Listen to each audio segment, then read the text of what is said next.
You're watching Newsday TV. Thanks for joining us. I'm Ken Bufa. A Suffolk teacher has been indicted for allegedly raping a teenage student. William Spurl pleaded not guilty at his arraignment today. He was arrested last month. Prosecutors say he had a sexual relationship with a student back in 2020. The girl was 16 at the time. And police were called to help rescue a woman who drove her car off a dock in Patchogue. As you can see, the car made it pretty far into the water. Now, it happened just before 1 this afternoon off the pier at the end of South Ocean Avenue. Officers and Good Samaritans pulled the 19-year-old driver to safety. The car was eventually lifted out of the water, as you can see there, and the driver was taken to the hospital for evaluation.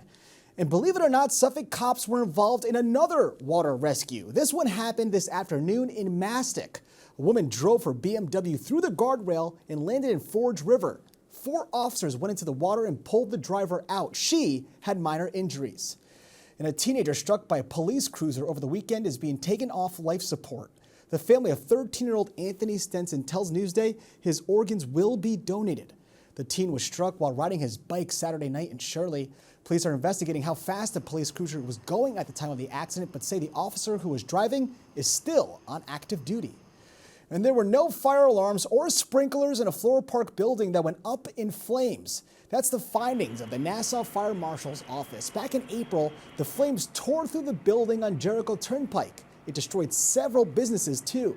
Authorities say they have not determined a cause, but do not think it was criminal.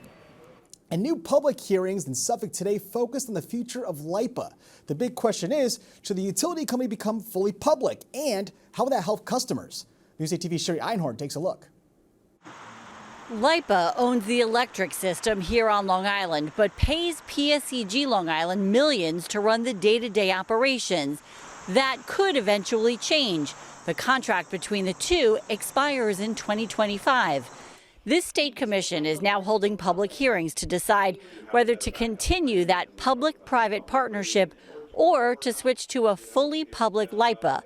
It's a move some say will save ratepayers money.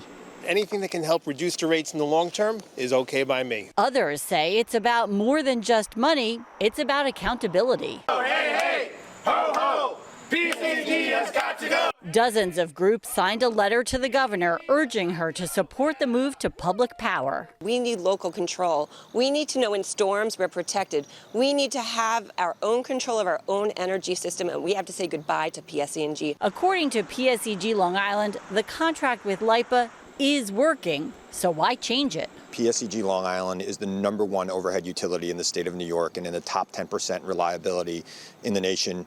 We're #1 in customer satisfaction among overhead utilities in the state of New York. Now, as far as a timeline, nothing is happening anytime soon. In order for LIPA to transition to a completely public entity, lawmakers would first have to write and then pass legislation, which the governor would have to sign. If that happens, it won't be until next year. LIPA board owns the system, manages it on behalf of customers, and they've set these high goals and we're not achieving them. We should get excellent management and excellent service, and are we getting that or not? A final report is expected on the desks of legislators in January. I'm Sherry Einhorn for Newsday TV. Right now, let's turn our attention to the big weather story, Hurricane Lee. Right now, the storm is a Category 3 hurricane, but as it makes its way up the coast this weekend, it's expected to weaken to a Category 1 storm. Now, at this point, it is not expected to hit us, but Maine and eastern Canada could be in the danger zone. However, the storm is expected to create dangerous conditions along the shoreline with big waves and strong rip currents. Coastal erosion is also another big concern. All right, let's take a look at the weather here on Long Island. I do not have any good news for you tonight. That's about it. Partly cloudy skies, but tomorrow it's going to be a mess. Taking a closer look, you can see it's thunderstorms pretty much all day, and the temps are in the mid to low 70s. Long Island weather is brought to you by King O'Rourke Automotive Group. It's a harvest season staple, apple cider donuts. So Lisa DiStefano tells us where to go in a story you'll see only in Newsday. It's a sweet start to the season. We are in search of apple cider donuts. You can find them here at Kerber's Farm in Huntington. They're the best because we use such fresh ingredients. We use our very own pumpkin spice that we make here on the property. Each morning we get eggs from our hens and we use those for our donuts. About 200 donuts are made fresh on Friday, Saturday, and Sunday mornings using a small round pot. Having a small amount of oil that we're changing over so frequently makes our donuts have that fresher taste because we only use that oil to make donuts and nothing else. It's a really long, tedious process, but we love making them here. Okay, I want to participate in the process as a taste tester. Which one to pick? A big piece of apple. These are delicious. Oh my goodness.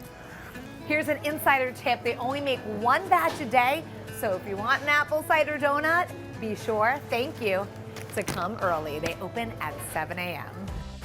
At Jericho Cider Mill, they make all things apple all year round. It smells so good in here, including their apple cider donuts. They bake their donuts upstairs every day, along with their famous fresh pies. We actually bake the donuts instead of deep frying. We do thousands of bags of donuts. Each bag has 5 in a count, made from scratch. We go from the dough all the way to using our homemade apple cider that we've been doing here for over 200 years. I can't leave without trying just a bite. Ooh, they're so soft. They melt in your mouth and get all over your face. But yum. For Newsday TV, Elisa DiStefano. And Elisa did not bring any to the office. Can you believe it? But to read more about the cider donuts, go to Newsday.com, click Get More below the Newsday TV video box.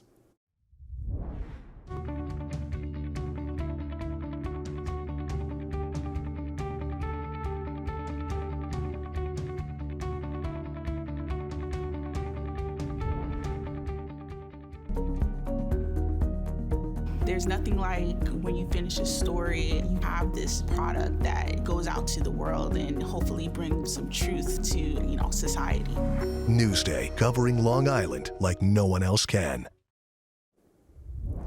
You're watching Newsday TV. I'm Ken Buffa. Thank you so much for joining us. We're leaving now with a look at your 7-day forecast.